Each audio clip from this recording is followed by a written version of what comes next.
Hello friends, I'm Joseph and this is Almost Sound. We started Almost Sound and its podcast series with one main intention: to help artists, promoters, record label owners, playlist curators and others in the music industry share their message and views with the world. We hope that you will get inspired by their stories, experiences and work, and that by spending time with them at home, you will also get to know them as people. Without further ado, let's welcome today's guest. PØLI and Lorenzo Raganzini are a DJ, producer, often working as a duo, and also the founders of the event platform, record label, and clothing brand HEX. Since 2015, the duo helped make the techno scene in Barcelona stronger than ever, and played alongside the likes of Jeff Mills, Oscar Mulero, Ben Sims, Anetha, and Kobosil, and many more. They also performed for institutions such as KHIDI in Tbilisi, Razmatazz in Barcelona, and recently hosted a HEX Boiler Room. The secret?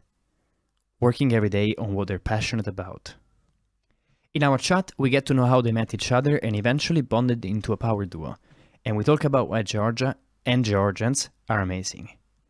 We discover HEX history from the beginning until now, and their duo production schedule and upcoming projects, and their unexpected recent boiler room accident. Let's see if you can spot the Easter egg. Aside from their charismatic energy and spirit, PØLI and Lorenzo remind us that most of the great things we are all capable of doing lie just beyond our comfort zones. Enjoy. Nice, guys. Thank you so much for being with us. It's a pleasure to have you.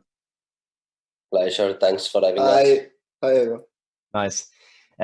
So how did you spend the last couple of weeks? I know it's been quarantine in Barcelona and in Spain in general. How did you guys spend the last couple of days? The last couple of days we spent in holiday, let's say, finally. We took some days off after 3 months almost doing music at home. And the last 2 weeks we were completely focused, so almost without connection, without internet, offline, and doing music with some equipment that we got from Cutoff, that is our technical sponsor. Mm-hmm. So we were full on making noise for our neighbors. Yeah, non-stop. They hate us, so they want to kill us. So now we're taking holidays for us and for them. Yeah, exactly. They must be happy now that you're like taking a break from music. Yeah, because they were like about 10, 12 hours per day of 150 BPMs probably, and bombs non-stop, and electric guitars and drums and everything distorted. So yeah. I don't know if they appreciate it. Yeah, for them it's not the best music to listen for 12 hours. Well, no, maybe after the quarantine they understood they like a different style. Maybe before they were listening something more chill, and now they are ravers. Now they're gonna come to your parties. Exactly. Lorenzo was singing too, so in that moment the neighbors asked, "Hey guys, please." They called the police. When I was singing, they called the police. Before was fine. When I started singing, they called the police. They arrested me. They were like, "Too much, guys, please." So when you guys sit in the studio together, like, do you split the roles somehow, or you do things as they flow? No, we do things as they flow. We change approach every time. Sometimes we start touching the guitar. The other day I was with my nails on the guitar trying to get very weird, distorted and experimental sounds. And from that we started. In another moment, one of us is cooking and the other one is producing, since the studio now for the quarantine, etc., is into our living room. Yeah. So one can cook and the other one can drop bombs non-stop. Nice. That is very useful because we never stop in this way. Yeah, we don't have to stop to buy food or to go outside. We just do everything here non-stop. One cooks, the other one produces. And when one listens something that is going the right direction, gives some feedback, and we swap. At some moments, one of us lose a bit of inspiration, so just go for a walk in the terrace. The other one is thinking, and things flow. We don't force it in any way. That's great. So you guys live? Do you share a house? You live together? No, we don't live together, but it's like living together because I'm going to Poli's place almost every day, and here we have the studio. So we don't sleep in the same house, but yes, we spend most of the day together because it's the best way to get the best result possible and to improve. Yeah, that's great that you guys found each other in a way. You are supporting each other. Yeah, I think this is the power of our union. It's something that never happened to me before, something I think very special. 6 years staying together every day and almost never fight, just a couple of times, I think. We are still here, so it was minor fight. Fair enough. Fair enough. A couple of times in 6 years is okay.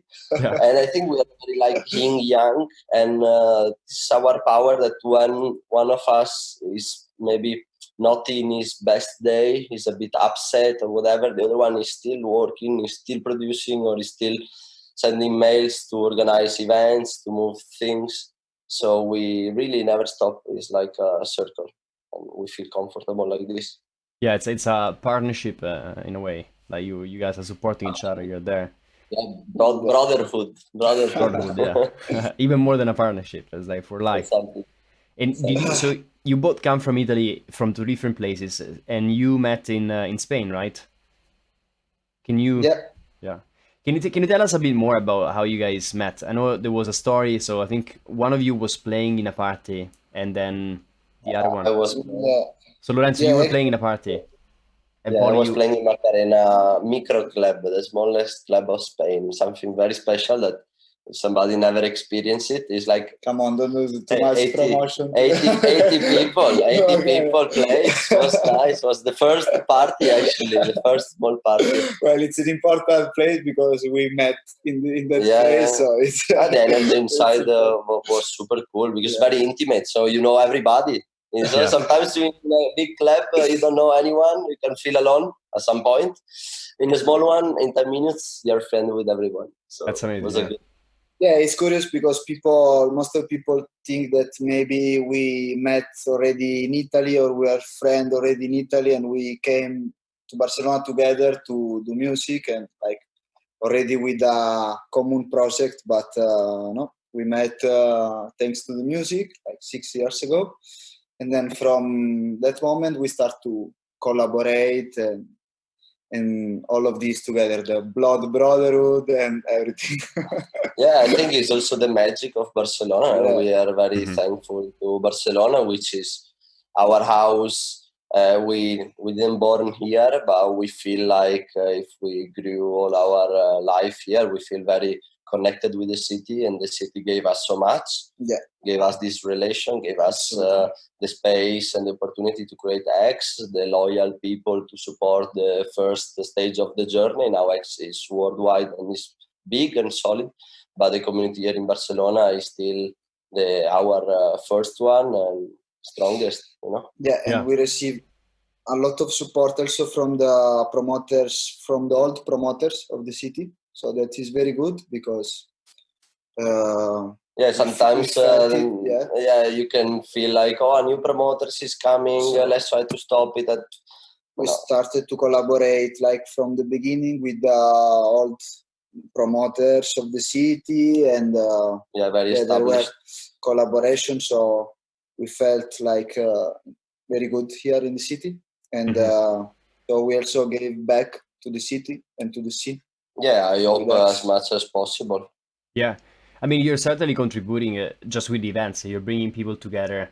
I read a bit about the history of HEX, and you guys started with a multi-art platform. You were bringing art, so it's also like you were involving people not just from music but from other arts together.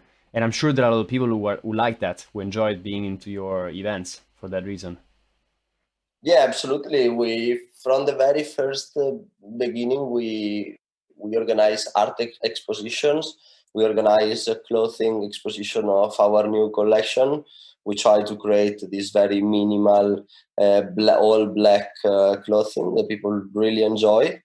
So we did some presentation, and people were coming, and we were meeting them in a different environment. So when you are in a club, you are always in rush. For me, it's very hard to speak with people in a club because as promoter and also as artist is controversial because you have to be artist and play, you have to be promoter, so you have to go and look for every single detail, everything.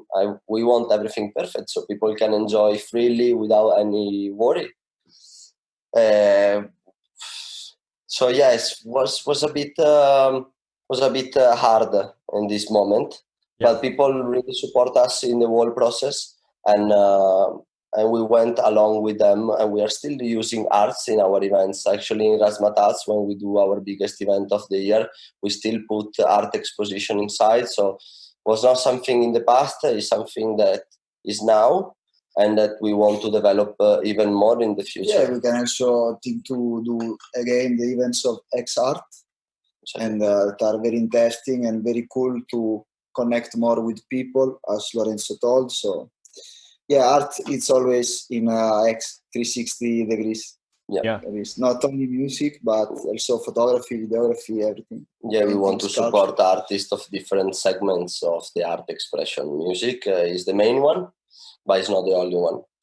Yeah, so and I read that like so HEX, the name itself, or the icon, the symbol, is to bring people of different different types of people together. Was that the original meaning, right, of your logo? Yeah, different culture through music. I think that now it's even more actual, this meaning, because of what is happening in the world in the last days. So I think it takes even more values, this meaning in this context. So unify people of different culture with music. This is the meaning of our logo, and it's also our attitude. We can say, because we are always up to unify people, promoters, clubs, whatever. Artists. We don't believe in fights between promoters, clubs, areas. It's one word, it's one big techno scene. Why we shouldn't play there and not play there? Why we shouldn't collaborate with this one, not with the other one?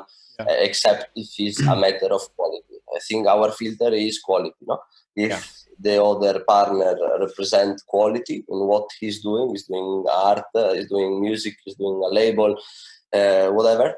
If he's doing it at 100% quality and we respect him, so we can collaborate with him. Yeah.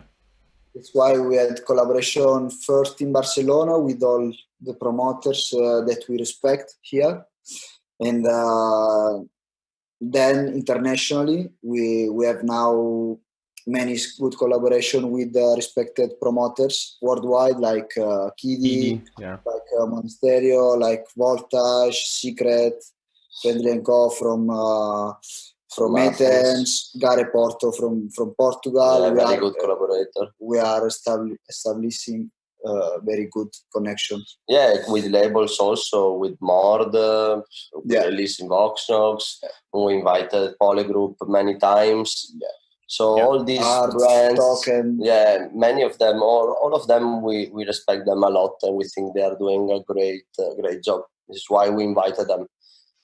Yeah, and it's great because in a way you're driven by the art, the meaning of art, and if you want to bring people together, it's a much better approach to actually go and try to make friends instead of trying to push people just because they seem your competitors. I think that's something that, like, for instance, I come from Italy as well, and it's something that was very different in London, was this environment where everybody is very supportive, similar to what you're saying.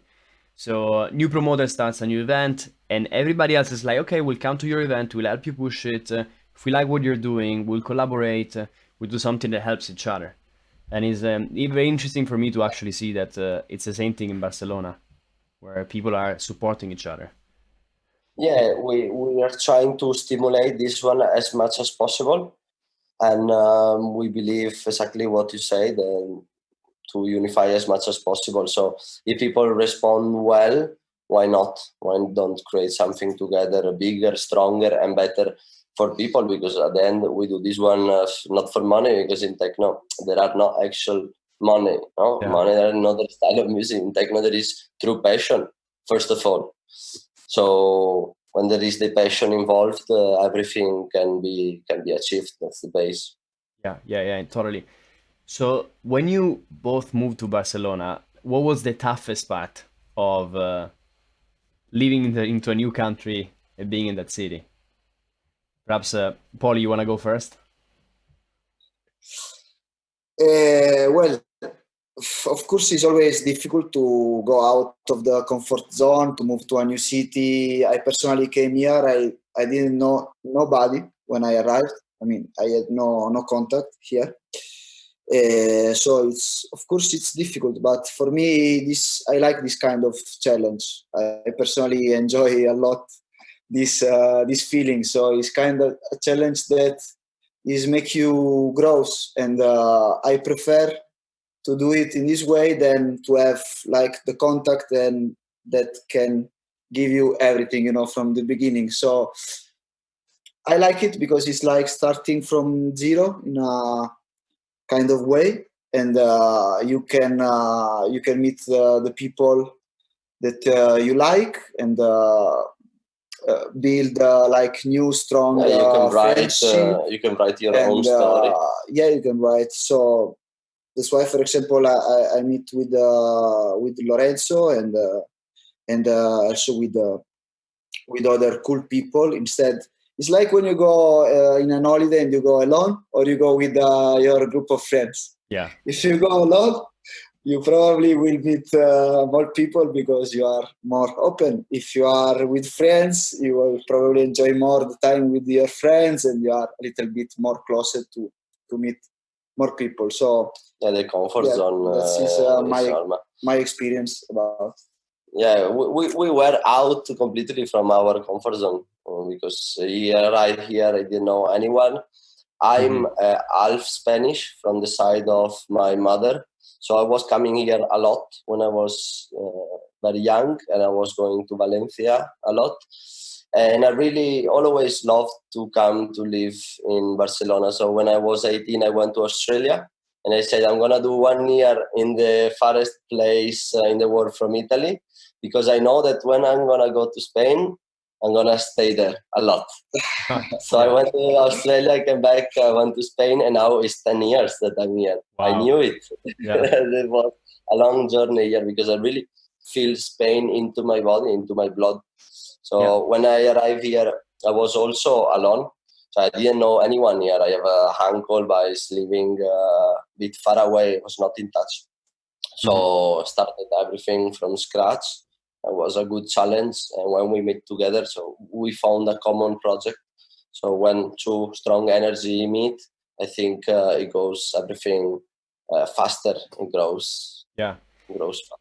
Yeah, it's interesting because it's the sense of uncomfort that pushes you to improve and do better with yourself. You reinvent yourself. What you were saying, Lorenzo, is also like you shape your own idea. You make it happen. But then when you find someone else who's like who you can support and who's supporting you, it's even better because you accelerate, you go even faster. Yeah, because sometimes you have maybe the down day and you think, why I'm doing this? Why I'm doing this if I'm losing time, money, everything is going wrong in this moment. Why I'm doing it? So the other one can tell you why, and he can remember you why we are doing this, and it always helps a lot. Yeah. I think being creative or like doing art or being a promoter, entrepreneur, like we will always have a lot of these moments where we are like, oh shit, I just lost a lot of money. I feel crap. I feel this is never gonna work. And having that support is super important. Like if you have it, you guys are lucky to have each other in a way. Absolutely. Were your families supportive when you said, hey, I want to be a DJ or I want to produce music, I want to put on events?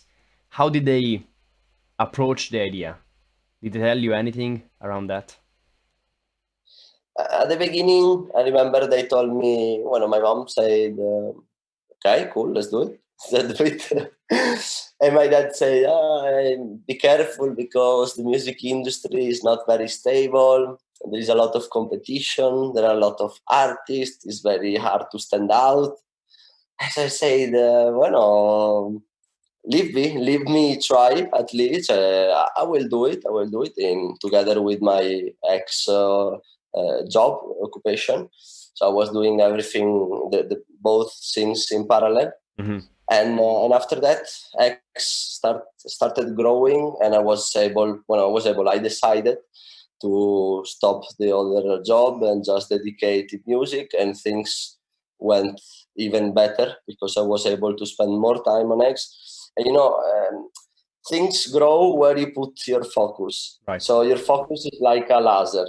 Where you put your focus, things grows faster. And you can put the focus only on one thing, mainly. So in that main thing, which is X for us, we put 100% of our focus and intentions. And that one grew a lot. Now it's 6 years, and it's quite big. I think we make a few people happy dancing or listening to the music, which is the things we care the most. If there are other people enjoying the style we like, so we are happy with that. Yeah, I think finally a project take even more value if what you are doing is also good for people. People enjoy, so it's also something not just for you, but also to make people happy. And we think that we are making with X, and we are happy for it. Yeah, it's super nice when people say, wow, that night changed my mind. I didn't like techno. I went there because a friend of mine invited me. I say, no, that's crazy techno, etc. But I went, and now I like it. And now I can't stop listening to it. You changed my life. A few people say, wow. In this way, we change a little bit of a lot of tastes, because when we start with the first event in Barcelona that was called Do, we remember that we invited some other DJs to play, and we told them that was a techno event. And they told us, but you're crazy, man. Nobody will come to a techno event in Barcelona, And then they changed the idea. It took a while, but we demonstrated that it was not like this, and that in Barcelona there is a strong audience. A lot of people are craving for techno. And we contribute to grow this let's grow this audience. Exactly. It's amazing because it's in a way like you established or you helped establish the scene that wasn't really there before you started. Well, I think there was a scene, because I don't want to say that we created anything in Barcelona. We just helped, as you said, to maybe improve a bit, or to bring some artists that maybe they were not coming before a year, to make things a bit bigger, so we can invite more artists during one night, because we have Razmatazz with 3 rooms that never, in the history of Barcelona, never took Razmatazz to do a full event of techno with 5 rooms. The first time there were 27 artists in 8 hours. So it was like a festival in a club. And that one made the history, that club. So in some way, I can say we contributed to the scene, but before us, there was still an underground scene and many events. Of course, but it was not so hype. Actually, even generally, it was not still so hype like that is now, because now techno is very hype worldwide. So there were, but we contribute. And I remember there were a few good techno parties underground, but there was a lot of tech house when we arrived here. A lot of tech house, a lot of artists playing this more beach and sun style, which fits with Barcelona, But we wanted to make Barcelona a bit darker, to bring high the BPMs, to play very dark, to the decoration inside the clubs, the light, to create an experience that I think before it was missing. That way that we offered it. Kind of atmosphere, Yeah. Was there a moment where you realized, oh wow, we are actually succeeding in helping this scene? We're having an impact on people. We're making people happy. At the beginning, we didn't feel that we were helping the scene, because actually we even didn't really realize. I think that was more people that was starting to tell us this. Also, artists based here, like good techno artists based here. They started to tell us that we were helping to grow the scene, and we were doing a good thing for the city. So it was more a feedback that was coming from outside. That's something that we realized by ourselves. It's like when you have a son, a child, you don't see him growing because you are with him every day. Yeah. But for example, I have a small brother and sister in Italy, and when I come back there every 6 months, I see them double. Massive difference, yeah. I don't see them exactly for 6 months. I come back and say, wow, you're 3 meters now. My brother is bigger than me, and he's now 13 years old. I think 13. So, and for my mother, they say he's always the same. He's growing very slow, but you don't have this perception when it's your project. So we just work every day, and we don't stop to say, okay, now it grew like this. Now we just do it, and we do it in the best way possible. Got it, when we received a big request, like for example, when KHIDI invited us to make the first showcase of HEX in Georgia. So that moment we realized HEX was international, strong, was in that point. So we were very happy. And after that, there was Monasterio that we had to do the festival this year, but was postponed to next year. For coronavirus. And many more things that we had to postpone.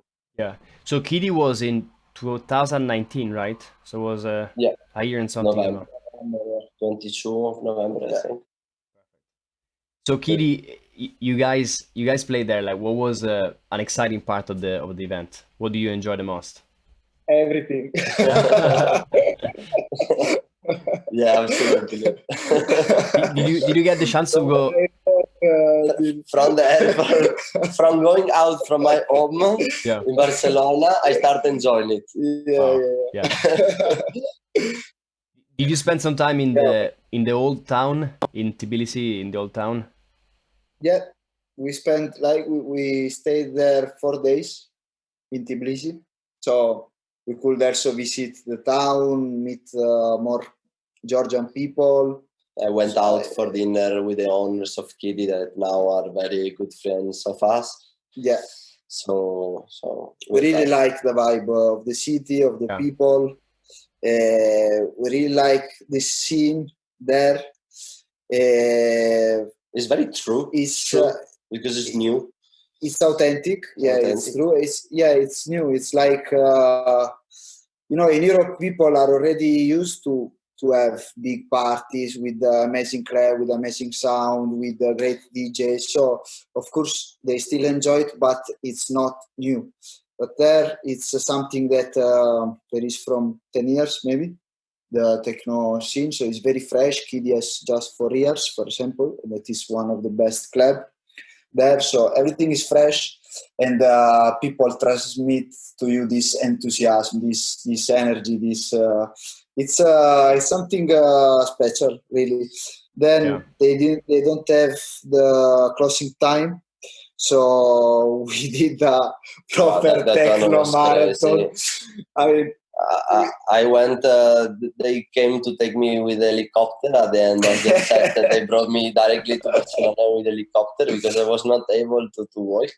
We played until 4 p.m. Yeah, back to back. So we did 2 hours each separately, and after that we started a back-to-back 10 in the morning for until 4-6 hours, and was super nice because people were there dancing and sweating, and I had one very strange sensation that surprised me a lot, that I was playing alone in the back-to-back, but mostly in the back-to-back since it was in the morning, and at some point I was thinking, nobody's coming to tell me I have to close because I'm used to Barcelona. 10 minutes, 5 minutes, 2 minutes, 1 minute, and I'm with the pressure. Oh my God, I have to cut this amazing track now. If you do 30 seconds more, they close it down. The police come and it's crazy, crazy.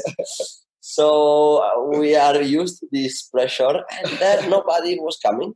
And at some point, somebody came, was very late in the morning, touched me, and I said, okay, I have to close. And was my friend asked me if I wanted more Jägermeister. And I said, wow, what the fuck? 4 p.m. Very healthy. You're about to say, no, give me 10, please, give me 10. I'm gonna put 2 tracks. Jägermeister. And after that, there were like 2 hours more, probably, you know. So it was nice. I'm That's really amazing. thankful to George and to KHIDI for welcome us and give us this opportunity to play there, because it was cool. And I'm sure we'll be back very soon, and we're gonna dance much stronger than the ravers there. Yeah, the thing is that it was not just play there. So, I mean, it was a proper showcase. They also built our cross there. They reproduce our iron cross. So we put our iron cross of 2 meters with lights and everything on the roof. It was super cool because it was like matching perfectly with their sun. They have a sun made of lights. That is their symbol. So it was very special. It was crazy that cool. they built the cross in iron. There were also nice gift.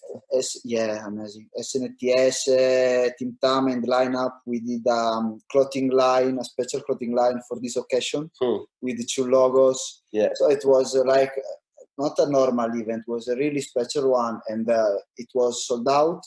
Actually, also they say that was something very special because they don't use sold out like this. They just had in New Year's Eve, so it was like a bomb. Wow, big congrats. honor. First showcase international big with a cross there, sold out, 2,000 people. 2,200. Was nice.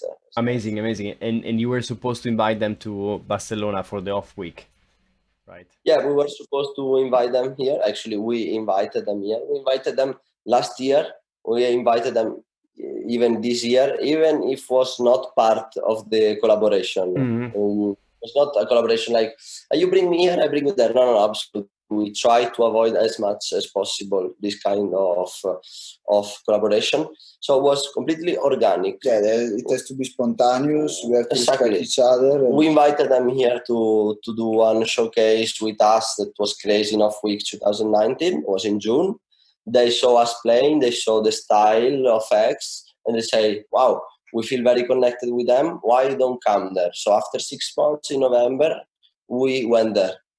And after that, we want to invite them again because we are connected, because we think they are working 100% quality. And they're offering something unique. Passionate. Lot of passion. And they don't look for the small numbers, this one, the other. No, you are here. I'm going to offer you the dinner. I want you to feel comfortable. So hospitality is amazing. Something that we also try to do here in Barcelona as much as possible with our guests. And when we find it in the other way as artists, so we appreciate it a lot, and we create a long-term relation. Yeah, I've been to Tbilisi like maybe 4 years ago, and amazing hospitality. They treat you as if you were a brother from the same house. Amazing, really good people. I like it. Yeah, and they love to dance. I found a few promoters in our career as artists that gave us this sensation. Also, Gareporto, they are amazing. So in Greece, the hospitality of Greece is amazing. Incredible. An amazing time in Athens.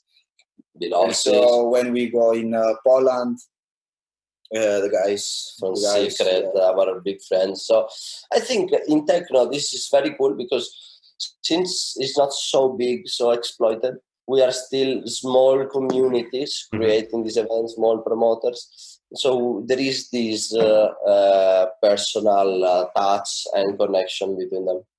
Yeah, it is amazing. And so other highlights of your career. So you played at very recently Boiler Room in Barcelona. How was that? Great. That was really boiling. Likely, everything is recorded on tape on YouTube. Likely, because it was a night on fire. There were people climbing the ceilings. Literally. Literally. That was in a new space, if I'm not mistaken, right? So that was It's our pop-up club, let's say, that is Yeah. called Alterate Club. We open it just for some special events during the years. It's not like every week open. I mean, they are doing other parties there, of course, but not with the name of Alterate. And when we do events there, it's called Alterate. We change the decoration, we change the lights, we change the sound system, of course. Yeah. Because we always put Function One from the beginning. Big Function One from very first event. Very loyal to the brand because they work full quality. You always know what to expect, and they always superate that expectation when you hear the sound, because you don't hear the sound, you feel the sound. So, and it's actually because of the passion again, because we went to the headquarters of Function One in England, actually a few years ago, near London, close to London. And we met Tony, the creator, all of the engineers, his wife. We met all the team, and they showed us how they are working there. They are doing everything handmade. They even paint the speakers. Yeah, they do the cones in paper by hand. Wow. So do you know how many Function One there are in the world? Because just in Barcelona, I know at least 200 there are. Yeah. So at least. Not enough. They're not enough. There should be Not more. enough. Never enough. It's crazy. It's crazy. Yeah. I know. Like I've heard stories about Tony, the founder, said like everybody's like thinks about him. Everybody respects him a lot because he's spot on. I think he's not that young anymore. I think he's No. Yeah. I don't know how many years, but I don't know, I will not say something wrong. 50, 60, something like this. Is another generation. It's a guru. He was a visionary.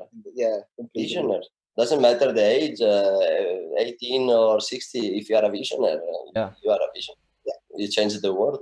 It's amazing it's inspiring to see that he still does it. He still works there full time. Like, it's probably, I guess he's made also some money, but he doesn't give a shit. He loves what he does and he continues. It's not a matter of money. If you go, we were expecting actually a factory, like a big factory, very cool, but that Guardian of Function One is a farm in the countryside in England. So which is even better because it's very handmade. That's policy. You will never think that there are Function One inside of this house. It's crazy. Wow. So coming back to Alterate, the only thing that we change is the position of the DJ, and I think this is a good point to speak about it since you asked us regarding the boiler room. So we were already putting the DJ booth in the middle of the dance floor instead to put in the scenery, and we think that this is creating a different vibe, much more intimate and close to the people, and we really like it. During the boiler room, we put it more in the center, even more in the center. The DJ, so all the people were dancing around in front, on top of the scenery. So, like I guess, respect to the DJ, we have different levels. The balcony, so it was kind of an arena, and we could feel the fire inside. Boiler room style with people very close, and a fact that I don't know if all the people notice it watching my boiler room videos, because since there are so many things happening, I don't know if people notice this small detail. At some point, I think I'm minute 20, a guy came from nowhere. I think that before my set, I was thinking, what can happen worse at a boiler room? Okay, somebody can split a drink on the DJs. Some crazy guys can come and stop the music because it's high and it's flying, for example, and a few other things, no? So a minute 20, I think, if I'm not wrong, a guy came from nowhere and stopped my music. No way. You have to check the video. Luckily, I was playing with there. I had at least 2 tracks up, maybe 3. Don't remember, but at least 2 for sure. So he stopped one, and went in loop mode, the DJ, so you can hear ta ta ta ta ta ta ta. So that moment, I watch him, I kill him with my eyes. I thought, what can I do? So I just removed the track, I did a small break, I went in with another one, and you barely notice it. But if you watch properly the video, you can see. You can see him, the hand and everything. It was his moment of glory. And luckily, I'm playing always with 2-3 tracks at the same time, because otherwise, silence. It would have been crazy. Yeah. And my heart will have stopped. So Boom. silence also my body. We would have heard your heart going like boom, boom, boom, boom, boom. Yeah. What happened? Like 145 BPM. Yeah. No, was 1 second. Was 1 second. Fix it very quickly. So it was not actual problem, but you know. What the fuck? Like, do you figure out who was this guy? Like, why did they do this?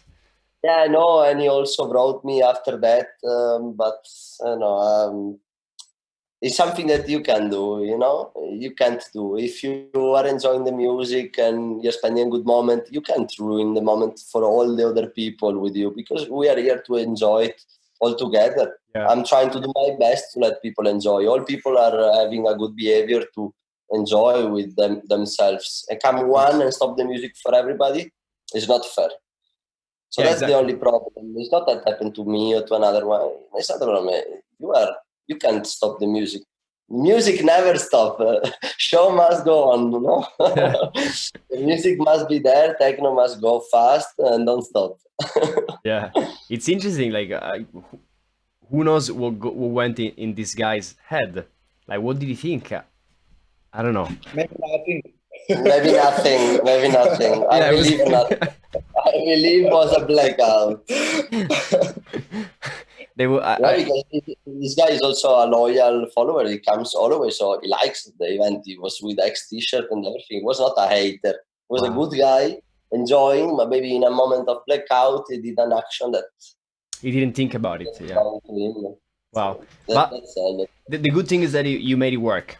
So in the end, you're gonna remember the moment for life. Almost nobody noticed it. Just us maniacs that were there watching the video all the time. Wow. But it was a great night. Then was just a very small detail of an unforgettable night. Was part of our dance worldwide tour. Yeah. So they went in KHIDI. They collaborated with the best promoters worldwide, and between them also us. Yeah. So it's amazing to see also. Like, Boiler Room is doing the hard dance thing. Is doing a lot of is adding variety to the usual sets. It's a great thing. Yeah.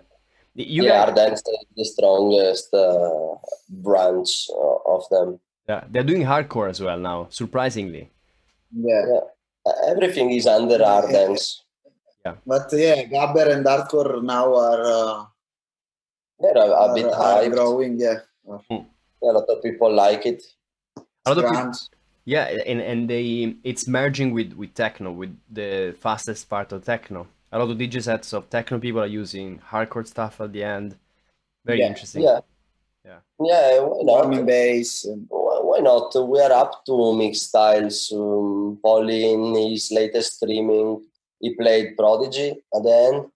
I like to play a lot of EBM, synthwave from 80s and 90s.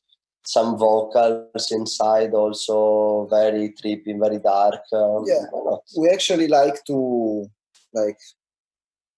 have different influence from other styles. We are not very closed mind, never with nothing. So actually, also with music, we like to be open and yeah, we like other styles and influence that are coming from them. It's a matter how also you mix it inside, you know. It's not just putting one track after another one, but how you mix it. You mix it techno inside, you mix it fast, you mix it strong, you take only the high, you take only the mids. You're gonna play it inside with other 2-3 tracks, you're gonna do a mashup. There are plenty of ways, not just put the dubstep track in the middle, which is gonna sound weird. You can take some elements. Yeah. Yeah, actually now I was speaking also with Poli that I would like to do something a bit more interactive in the live acts, and I would like to buy a small microphone, but this Polish walkie style, Mhm. and with a pedal of distortion and start screaming a bit Yeah. on the set to have like a more heavy metal approach to the gigs. I don't know. We are experimenting in these days, Yeah. and I'm not a good singer, so I'm just trying to scream something. It's the very beginning, and maybe something good will come out. Why not? Like in the end, you Why why not? not? Why not? And from these things, sometimes you get like beautiful new genres or styles of tracks. So why not?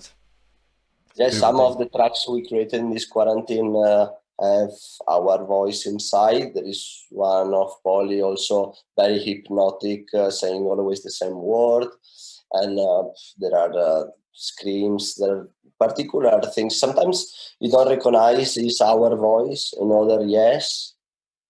For example, in the first EP we released, there was Living in Paris, No Escape, Yeah. all these tracks with our voice inside. That was mostly No Escape was very clear. That was our voice. In these new tracks is a bit more distorted, let's say. Yeah. And so did you guys study music at all? Well, I did some workshop. I had some masters that teached me. Like I was doing like private classes too, Uh-huh. and I never did a complete school.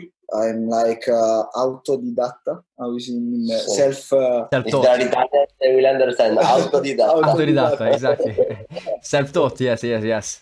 Completely. Yeah. Yeah. So I actually started with Fruity Loops 8 years ago, or even more. Yeah, 8 years ago. There were a friend that was producing with it, and he teach me the basics. So I started with Fruity Loops, and I remember that then I wanted to switch to Ableton, but for me Ableton was like impossible. When I look at it the first time, I was like, what the fuck is this? I didn't Yeah. know how to use it because there are the two views, the arrangement views, and the other. So the other software was different. So I went to a workshop of 2 days, and there I got the basics of Ableton, and I started to use it. It was another world. When I started with Ableton, I realized that it was completely another world. You can do everything. It's easy, much more quality and easy to use, and it's the best. So then I started with Ableton and with machines later on. Mhm. Slowly we got on point. Yeah, I was studying a bit of piano when I was young. After that, I forgot. I just stopped. I started producing music, and now actually I came back, but with guitar. So now I'm taking classes of guitar. Wow. I have an acoustic guitar, and Polly has one electric one in the studio, and I'm doing some music theory classes because I think in techno, since there are a lot of drums and it's a bit loopy, etc., people don't put so much attention. Not everybody, but some of them they don't put so much attention on the key, on the bass, on all the elements if they are in the same note, no, if Yeah. they're in the same key. So actually, we tried after I did the first part of this online course I'm doing now, and we tried on one track, and the track changed completely. Before it was sounding even a bit slower, and after that it sounds much more uplifting, Yeah. much more dance floor oriented. It was the same track, but all the elements they were in the same key. Yeah. Yeah, small skills that I think make the difference at the end. Yeah, the key and the mix are completely changing the game Yeah. completely. Because Not the same idea. yeah, we key when you align the sounds, like even the mix sounds much louder, much more punch and clear.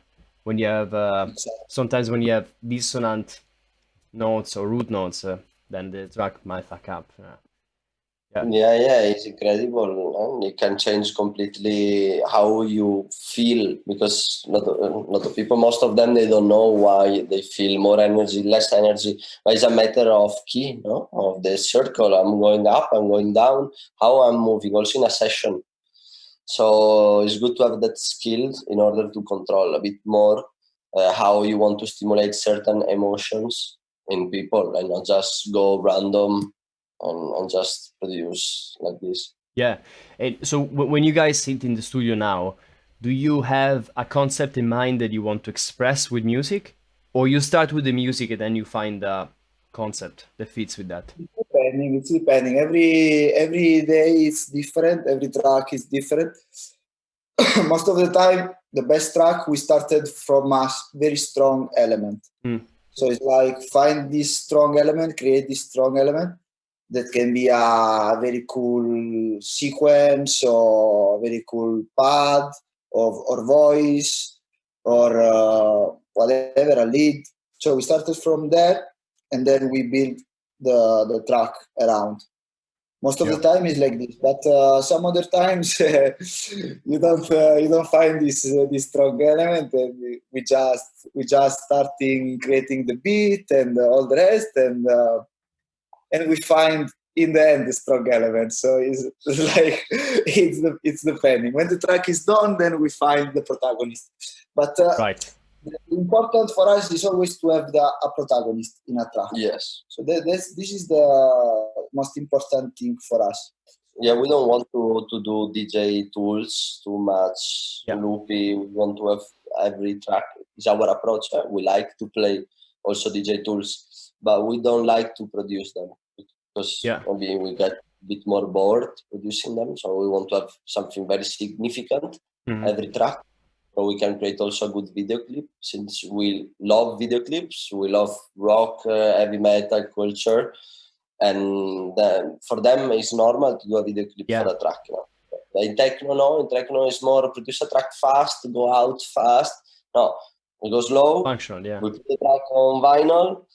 We press it slowly. It took 2 months to press this latest release we have. Very slow process.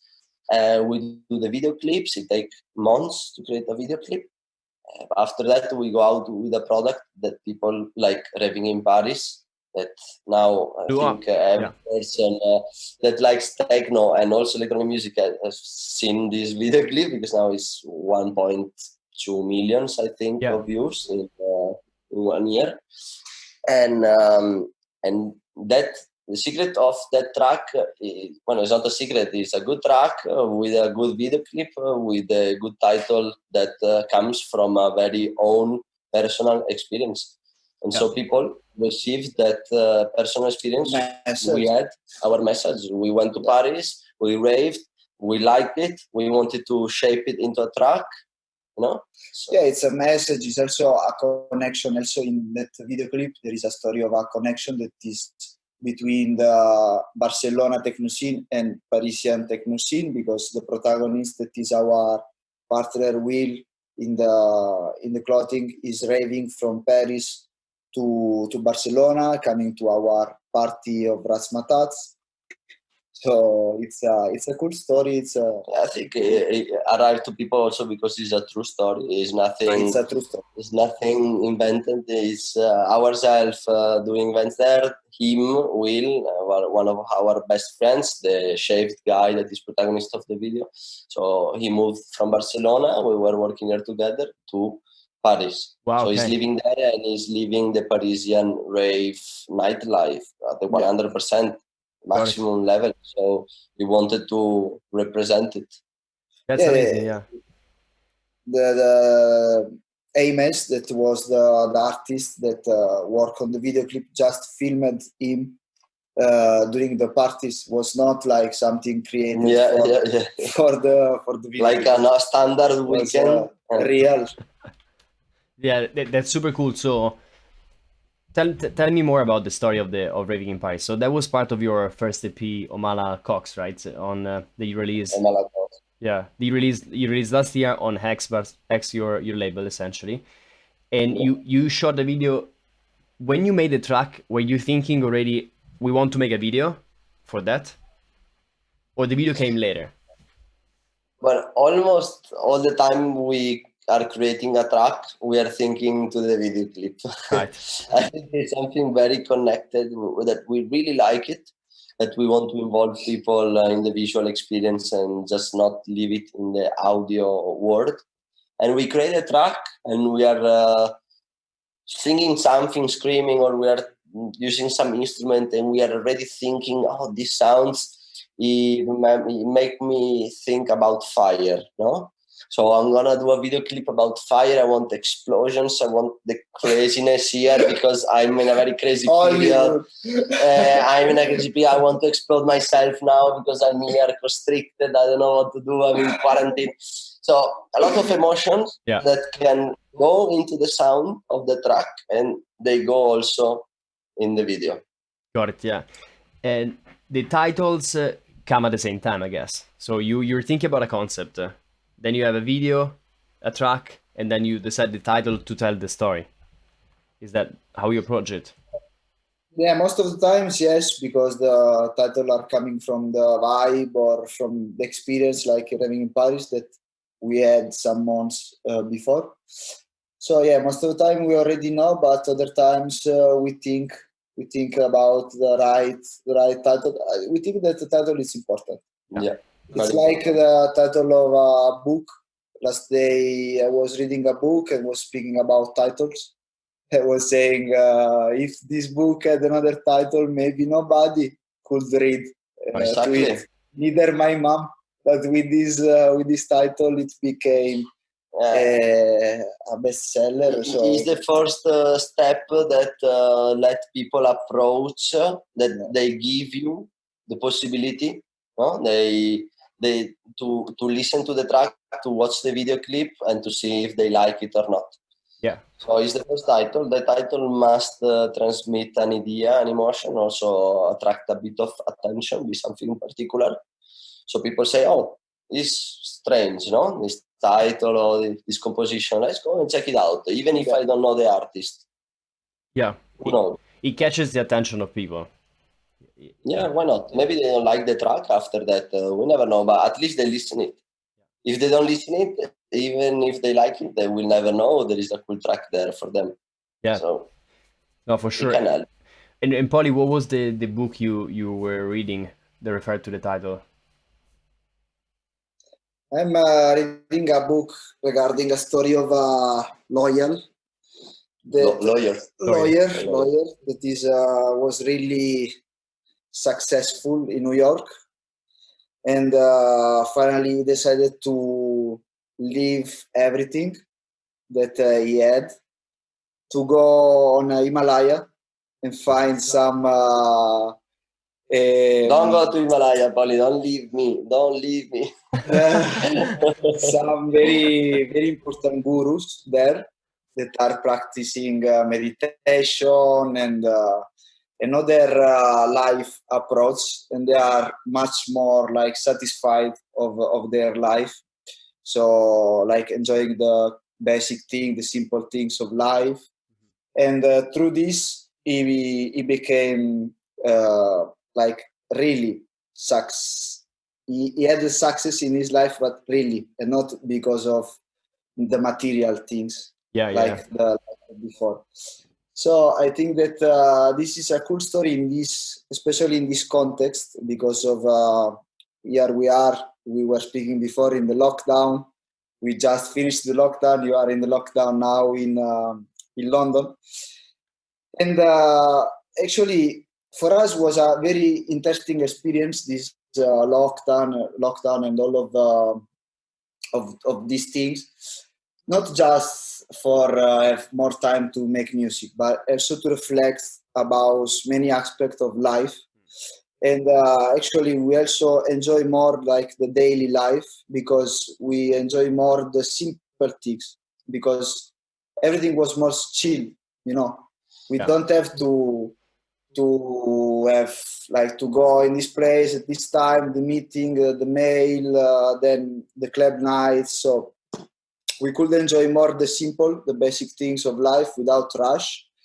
And I think it was very, very interesting, because maybe the society now it's going a little bit too fast, or the rhythm is very fast, very rapid, and sometimes we forget that to enjoy we just have to relax a bit and not staying always maybe with phone, else all the notification, the WhatsApp, this and that. Sometimes we just turn off the phone and that's it. And we really would like in a HEX night to ask people to leave the phones when they arrive, to leave it in the clock room. Will be a dream, because I'm sure that even if they're enjoying the night, even if they're flying, whatever, for some reason they take the phone in their hands and they immediately get attached to the ground. You know, they are flying, they're enjoying that moment, that ephemeral moment, that very lightweight you feel in your body when nothing else exists except you, your friends, and music, which is the state where we want to go, and we want to let people go when we do an HEX event. But they take the telephone in the hands for whatever reason. I don't understand it. And because I'm trying to detach myself from the telephone, because I realize that it's bringing me to another dimension. So yes, for sure, yeah. Rational dimension. And in a club, you don't have to be rational. You have to be completely crazy, irrational, and have fun. Forget about everything. If you see a mail of work accidentally in your phone when you're high and you're flying, or the ex-girlfriend brought you a message, that's the worst moment. Yeah. You know, and you always gonna regret that moment. So leave your phone home. At HEX, you're safe. You can go without phone. You will find more friends. It's like the guy stopping the music from the CDJ. Yeah, more or less. He saw a mail of his. Exactly. He saw a mail from the boss and said, "Fuck everything. Fuck off. If I'm not enjoying, nobody else is gonna enjoy." Yeah, absolutely. Wow. This is the culture of the club. So it's like an escape from the reality. It's like turn off the head for 6 hours in Barcelona, for 30 in Berlin, or whatever. Or in Georgia. Yeah. I've seen in events, not in club nights, but other like conferences and stuff, where there is a phone parking lot. So you have a small box, like a letterbox. You put your phone there, you close it with a key, and then you go and dance, or you do whatever you want. That's amazing. Yeah. That would be amazing. That's cool. We played in a club in our the beginnings of our career here in Barcelona. That was a private club, and it was not allowed inside to use phones at all. Or they were leaving the phone together with the jacket, and that's it. Nobody was complaining. Nobody was complaining, and you were always able to find your friend. It's like before, 20 years ago, I was going to meet a friend of mine. I was telling him, I'm going to meet you there at 9 approx. And that's it. There was no mobile. So at 9, more or less, we were going to meet. And if not, doesn't matter. Yeah, it's true. Yeah. So maybe one day you're gonna do your first no phones party. I would love, maybe sooner than we expected. Why not? Maybe you have to push people also to try to live an experience in a different way. Go out of the comfort zone. Yeah, so they realized they were doing it not in the best way possible. Yeah. So maybe they will do it again in that way. But if they never experience, if they're never forced to experience something, like Corona now forced us to experience what? Staying at home, speaking with our good friends, speaking with the family, cooking something, producing a lot, trying to learn guitar. Cool things that maybe if we were running a lot, we were never start doing it, no? Yeah. So or start to enjoy it. Exactly. It forced us to do something that now we enjoy it. Yeah. Maybe we're gonna introduce something like this in a future party. Yeah. In a way, yes, the situation which is it's unfortunate for the world, the coronavirus, but is also helpful for, in some ways is helpful for us to change direction, experience. No, you have to take the best part, because believe me, we are in the music industry. Is the only thing we do 100% of us is in the music industry and is the most affected industry in the world because it's going to be the last one opening. Nobody cares about the clubs generating a few thousands of euros. They're going to open, first of all, restaurants, theaters, cinema, whatever other. So we are the most affected in the world. Yeah. Even if we are still healthy. So that's the good part. So, but anyway, we have to find the good side of the medal. What we can learn from this experience. Should we cry non-stop or should we learn and be stronger? Yeah. Guys, don't cry. Be stronger, no? So we learn something from this craziness that is outside, no? And we do the best that we can. Yeah, it's the best approach. Yeah. So you guys seems to be doing a lot of things. So you have you produce music, you DJ, you have HEX events, you have HEX clothing, you have pop-up club, Alterate, that you remake up. Yeah, loads of stuff. How do you split your day? Like, or actually, let me put it another way. Do you have time that is for you just to relax in your weekly schedule, or not? Well, there is always time if you want to take it. Sometimes time is there. Time actually is a perception. Yeah. Because time is the same for everyone, but sometimes you feel the day is longer than others, no? Or this day is super short, or I went into Berghain and I passed 30 hours and for me it was 2 hours, but the time is the same, no? Yeah. So it's a matter of perception. If you want to take time, as Poli said, you're gonna take it and you have to take it. You must take time for yourself. In the morning, for example, I don't do anything until noon. I don't do anything related to the work or to music. Right. I just go and swim into the sea. I run. I go with rollerblade. Now I'm learning. I'm playing a bit of guitar. Everything I want. I'm completely free every morning until 12 to do whatever I want. After 12, we start.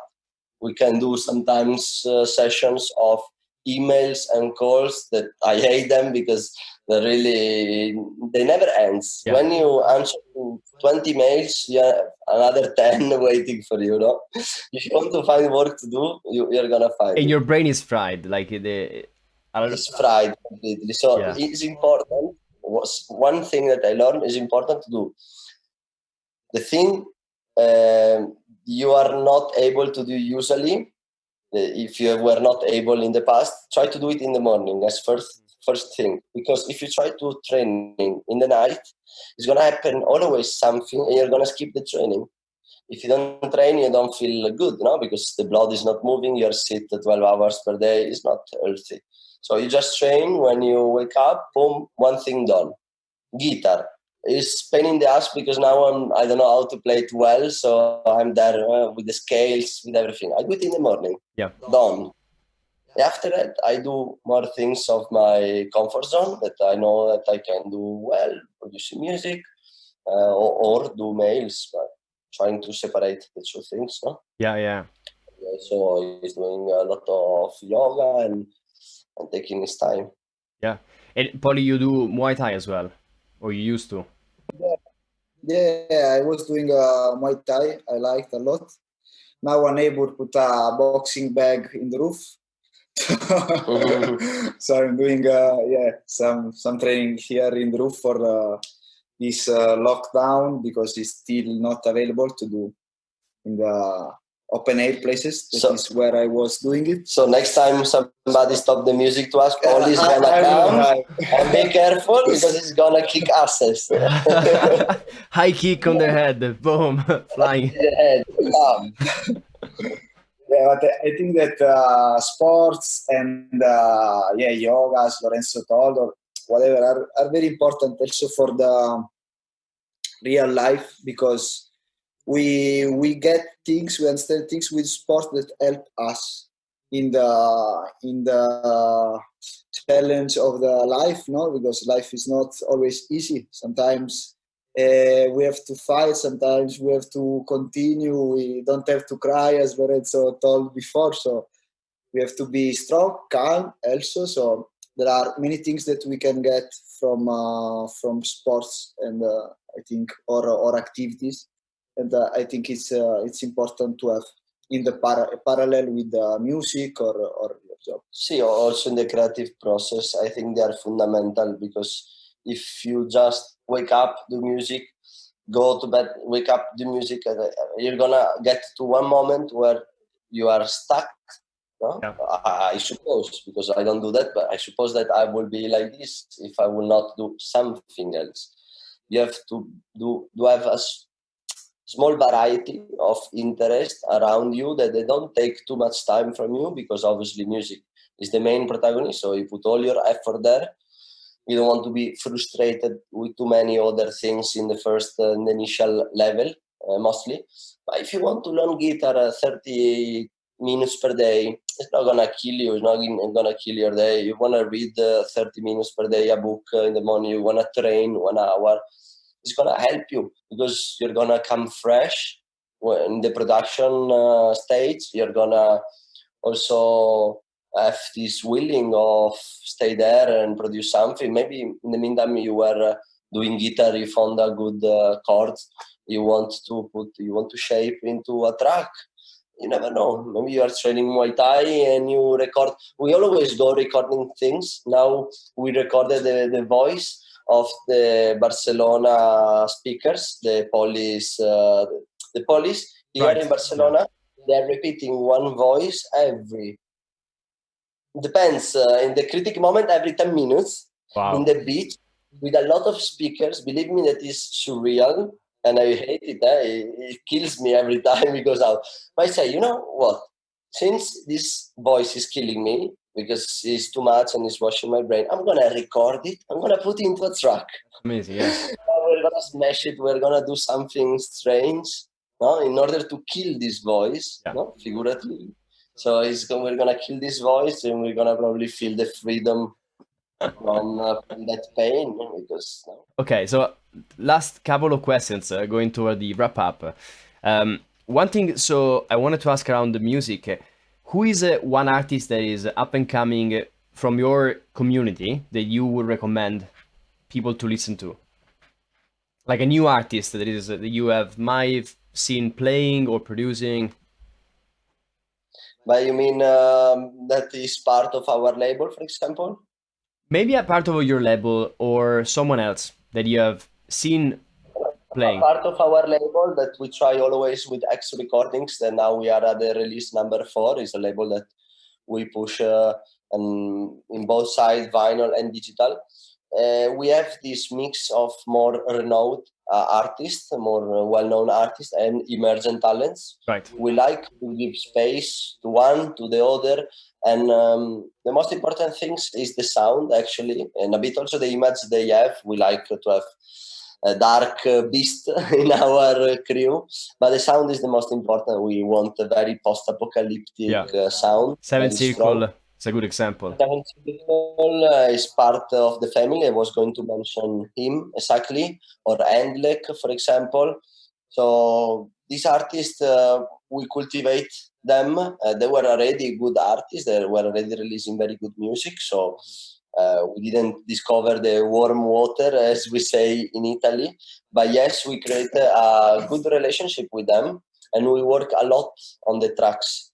So in order to shape them to the HEX sound. So for example, with Seven Circle, he sent us the first tracks, and we had to work a few months together in order to have the best result. Because when one person gives the 100% and the other one gives his full maximum potential, together we are at the 200%, you know? Yeah. So that's the magic. Yeah, we always work with artists to achieve the maximum result. Yes. Also with the idea first, sometimes it's already perfect. Then with the mix down, if there is some adjustment to do, we also speak with our engineer, so we ask if is everything all right after our feedback and idea.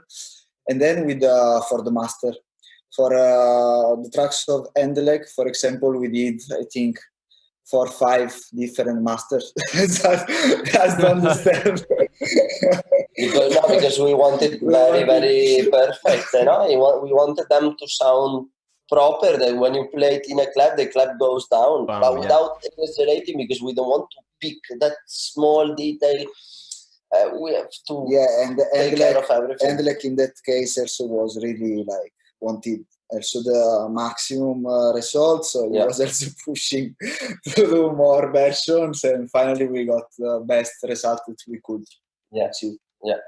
Yeah, we're trying always to improve with the label. We're trying also different technologies now that we still can say anything, but we're trying to experiment in different direction and do masters that sounds completely different than usual. Wow. So we can say anything else now, okay, because we don't want to spoil. But when we have it, we're gonna announce it. Otherwise, no. That's amazing. But yeah, we work for more. Looking forward to that. The very two last questions. One is guilty pleasures. So specifically, what is for each of you one track that you never played but you love? Something that you think you cannot play in a club because maybe, I don't know, it's just too different from what people expect. I will play Enter Sandman of Metallica in a club. Right. I really like heavy metal and I want to introduce it as much as possible. This is why I would like to scream a bit into the microphone and to bring people of techno a bit closer to the heavy metal culture. I think they like it already, or they would like it because they have a lot of things in common, mostly the distortion. So this track, I love it, and I never played in a set.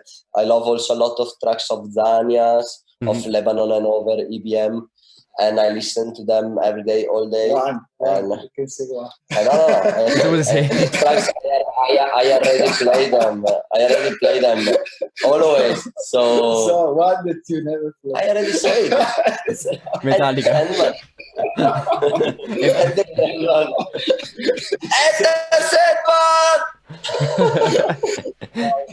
Poli, and you?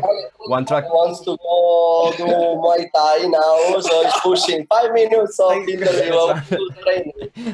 We're gonna be super quick, Poli. One track from you. One track that you... Apes, Open Your Eyes. One Apes. Apes. Apes is Spanish. One Apes, Open Your Eyes. It's a track that I like and I didn't play till now. But you will play maybe one time. Yeah, okay. Because it's really raw. I'm gonna check them out. So this is the last question. So we have a tradition with the interviews where we ask every guest to tell us what question we should ask our next guest without knowing who the guest is going to be. So it's going to be a random person that we don't know. And so while you think about that, I'm going to ask you the question that our previous guest asked. It's a bit of a weird question, so be prepared. And which... I have to go, mate. Yeah, okay, fine. The interview. So the question is how much money would it take for someone to sell themselves, to do something that they really don't want to do? Money. We are not really into money, as Lorenzo Believe thought, me, if we are into techno, next question means our goal is not money. Yeah. I always say to Poli, if everything goes wrong, we lose all the money, we don't have anything. I go in an island, I cut coconut, I drink the water of the coconut, I fish, and I stay perfect. So that's perfect. it's not the money, it's not my goal. I want just to enjoy, and if everything goes wrong, it's gonna go well because a small island is enough for me at the end. So there are a lot of islands, so yes. There are a lot of islands, a lot. That's great. And okay, so what question we should ask to our next guest? I will ask him. Maybe Poli, you will say another thing. To tell something that he never told to his girlfriend. So the girlfriend cannot listen to the podcast. He's gonna crave for cutting the last part. Okay. Something very confidential. I don't know who's gonna be the next guest, but he's gonna hate me. Probably. Well, I think they might hate you, but they're not gonna know. So fine. And Perfect. or maybe they're gonna when if they listen to this interview, they're gonna be like, wow, okay, now I know who asked the Okay, question. I'm gonna listen to all the previous interviews to see who asked the question of the money. All of them. I can tell you if you want, but no, but it's gonna be more fun if you find it randomly. I'm gonna check it out. No worries. I'm gonna find out. Hey, Polly, one question from you. What do you think we should ask to our next guest? Well, to be in the thematic, if he or she doesn't have the girlfriend or boyfriend, what is the last time he or she has sex? This is important. It's fundamental. Fundamental. I think techno is very connected to sexuality. In our event, it's sex free. Yeah, We have dark room, we have everything, so people can come and enjoy freely. So yeah. You remember Le Iene Yes. in Italy? Intervista doppia. Intervista doppia, yeah. These questions were always there. Okay. Guys, okay, so okay, thanks God you mentioned that. So we're thinking through this thing of doing the double interview, and so if you guys are up for it, it's perfect. We're gonna totally do it. We're gonna have like Next time we do like that. Yeah. done. yeah, Deal. But you're not gonna know the questions in advance, so that's the fun part. You're not gonna know. Yeah. We know. We have to come prepared. Guys, this has been great. I won't take more of your time. Any latest projects that you want people to find out about you? Anything that is coming out that people should check? Well, we have this remix for Nico Moreno coming out this summer. We have the next EP on X Recordings on September with 4 super interesting and powerful remixes. incredible. When we're gonna release the names of the remixes, you can't believe it.